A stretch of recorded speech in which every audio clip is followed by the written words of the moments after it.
प्रिय छात्रों, मैं डॉक्टर नितिन गुप्ता, सहायक आचार्य रसायन शास्त्र, राजकीय महाविद्यालय कोटा के इस YouTube चैनल पर आपका पुनः स्वागत करता हूं।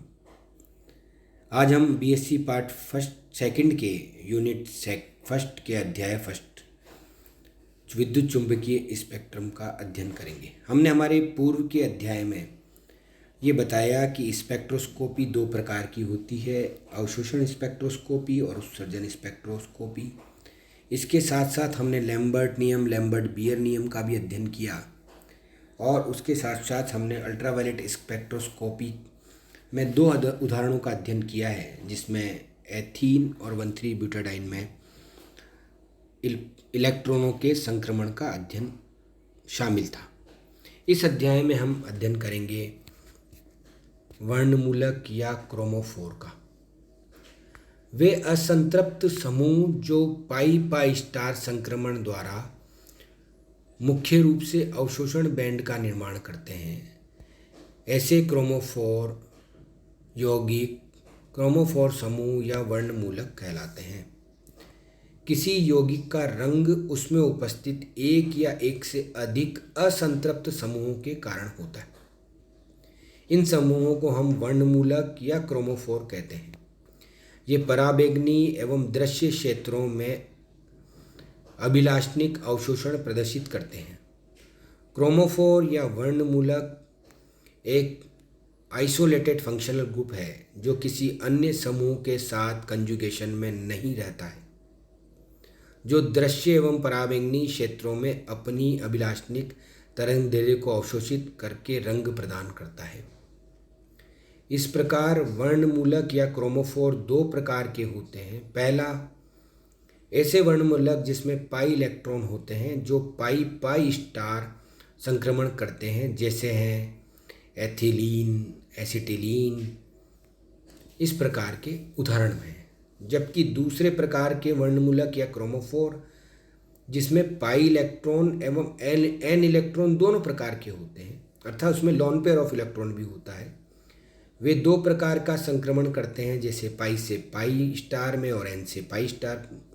ऐसे यौगिकों का उदाहरण है कार्बोनिल, थायोकार्बोनिल, नाइट्रो एजो समूह। इस प्रकार के समूह आते हैं।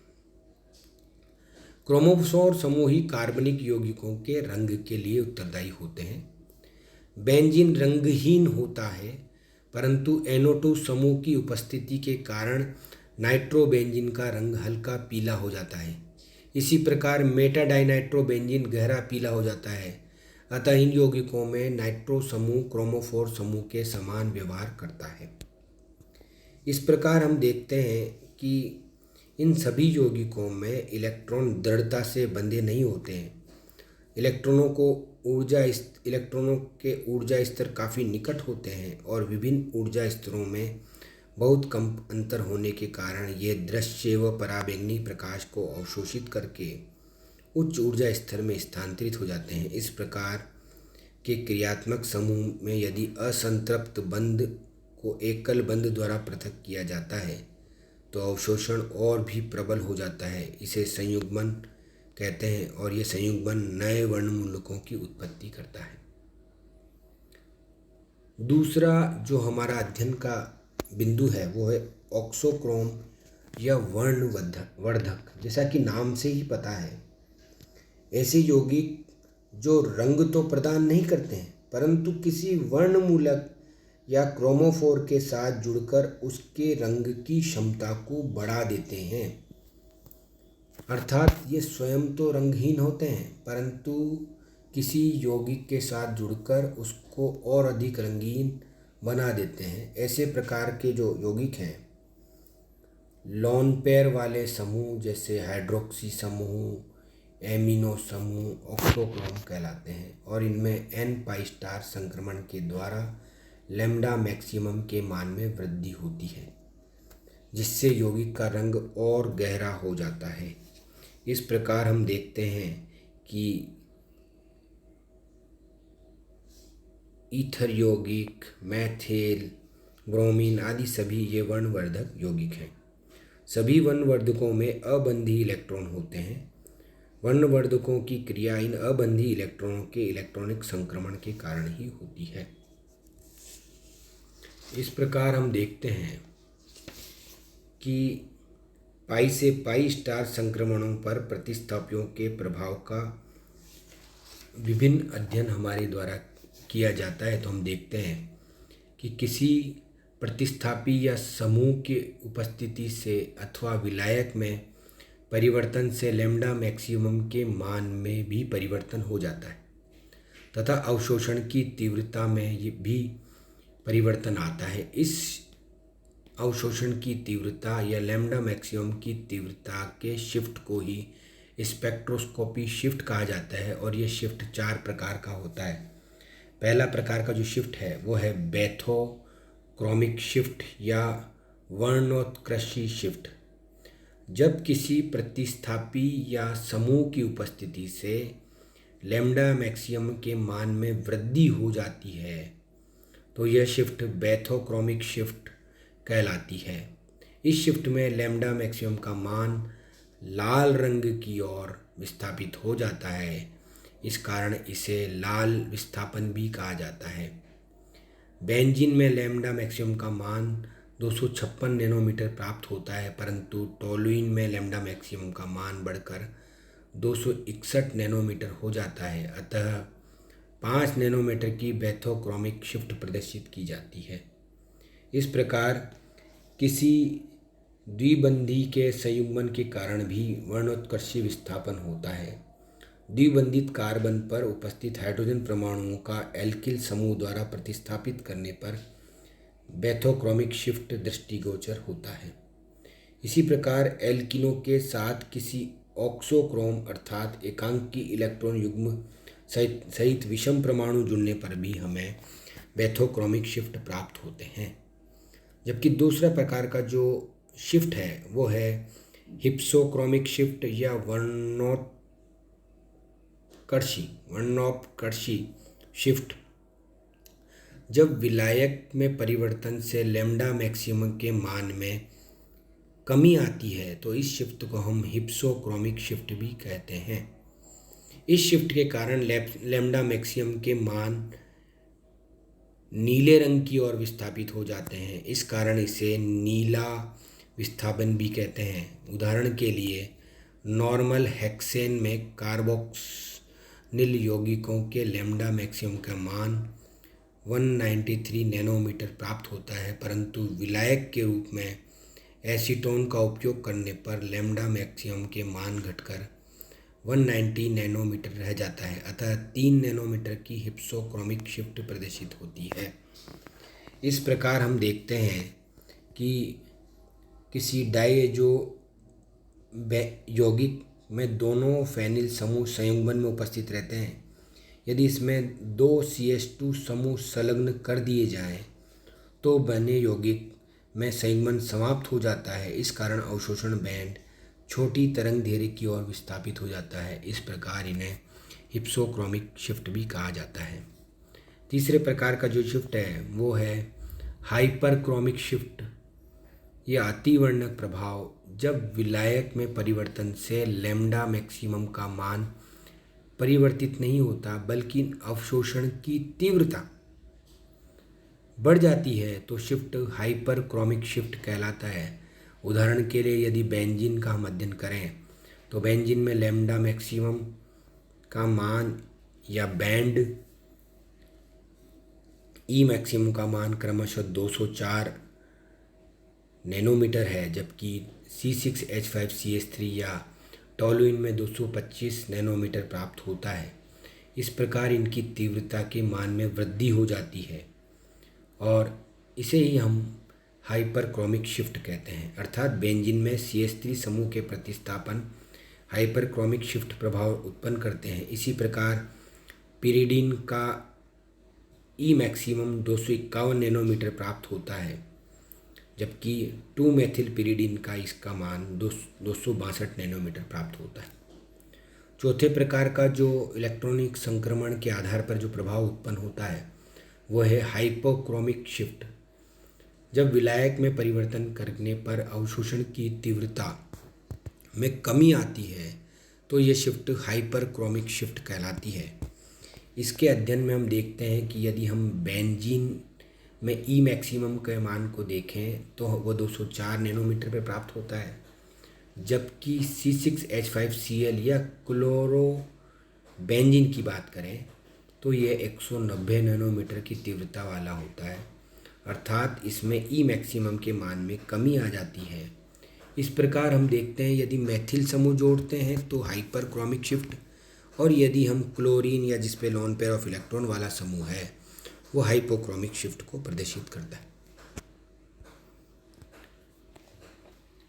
इस प्रकार के इलेक्ट्रॉनिक संक्रमण के आधार पर हम ई मैक्सिमम और लैम्डा मैक्सिमम या अवशोषणांक और लैम्डा मैक्सिमम में जब हम एक ग्राफ खींचते हैं तो हम पाते हैं कि यदि ग्राफ के आधार पर लैम्डा मैक्सिमम का मान अधिक होता है तो ये लाल विस्थापन कहलाता है, यदि वह मूल स्थान से कम होता है तो नीला विस्थापन कहलाता है, और यदि यह लैम्डा के मान में अपेक्षित परिवर्तन नहीं करता है परंतु उसकी तीव्रता में वृद्धि करता है तो इसे हम अतिवर्णक प्रभाव या हाइपरक्रोमिक शिफ्ट, और यदि वो तीव्रता में कमी करता है तो हाइपोक्रोमिक शिफ्ट कहते हैं। किसी भी यौगिक में लैम्डा मैक्सिमम के निर्धारण करने के लिए वुडवर्ड फिशर नामक वैज्ञानिक ने दिया, और यह नियम केवल संयुग्मी एल्काडाइनों के लिए ही ज्ञात है। संयुग्मी एल्काडाइन के लिए लैम्डा मैक्सिमम ज्ञात करने के लिए हमें कुछ चीज़ों को याद रखना आवश्यक है, और इस नियम के प्रस्तुत कर वुडवर्ड फिशर ने किसी भी संयुग्मी डाइनों के लैम्डा मैक्सिमम का निर्धारण किया जो कि मूल लैम्डा मैक्सिमम के लगभग बराबर होता था। जब हम किसी समनाभिक संयुग्मी द्विबंध की बात करें, अर्थात ऐसा यौगिक जिसमें एक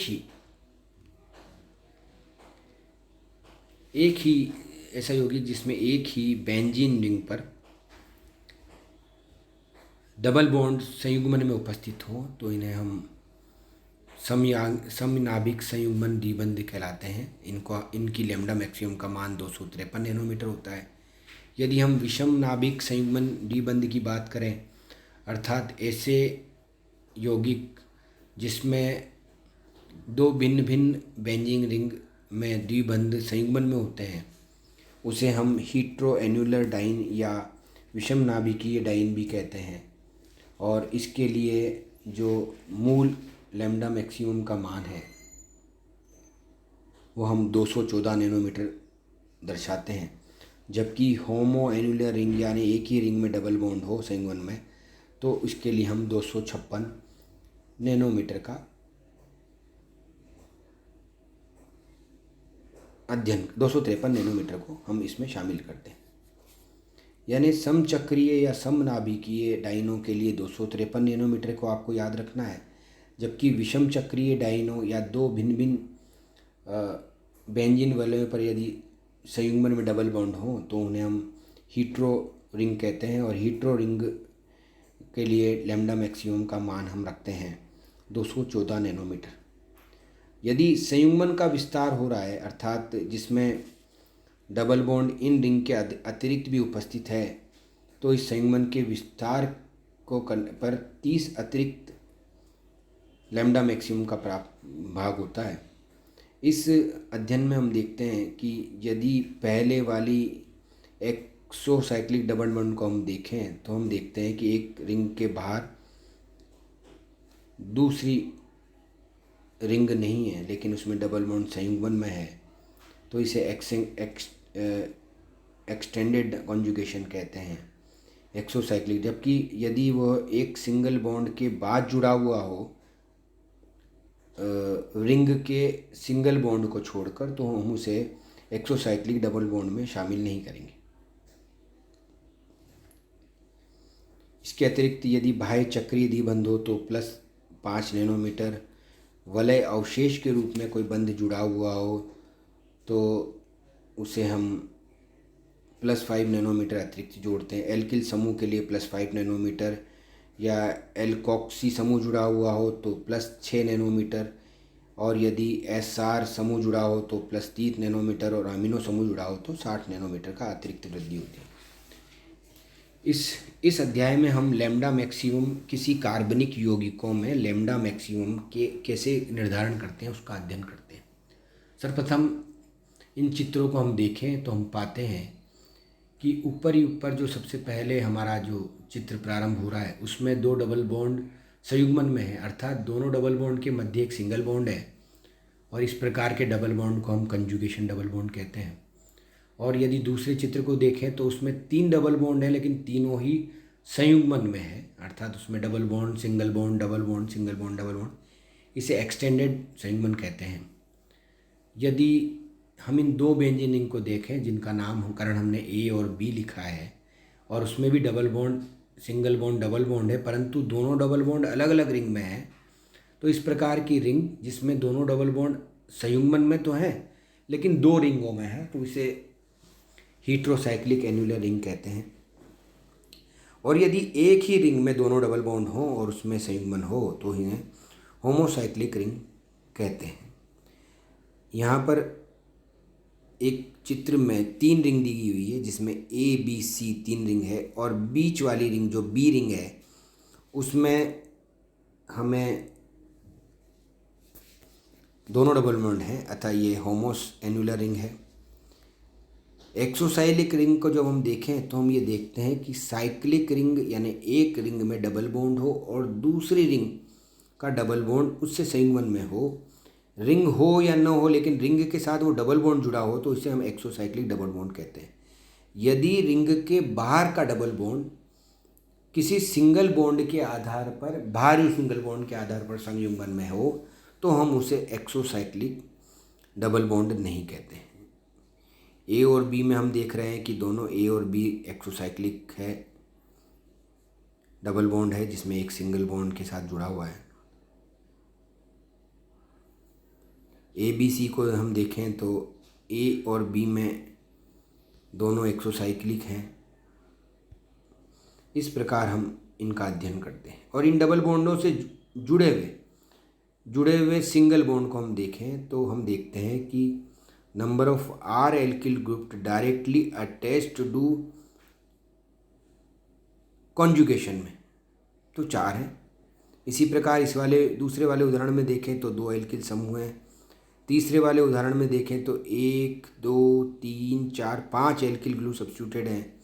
और ये हम देखें कि एक मैथिल बेंजीन रिंग में यदि होमो एन्युलर में देखें तो 2 एल्किल समूह सब्स्टिट्यूटेड हैं, और ये तो हैं एल्किल सब्स्टिट्यूट। और अगर रिंग रेसिड्यू की बात करें, रिंग रेसिड्यू का मतलब किसी रिंग में उपस्थित डबल बॉन्ड जो कि संयुग्मन में हो उसके जस्ट बाद वाला बंध, लेकिन वो रिंग में ही होना चाहिए।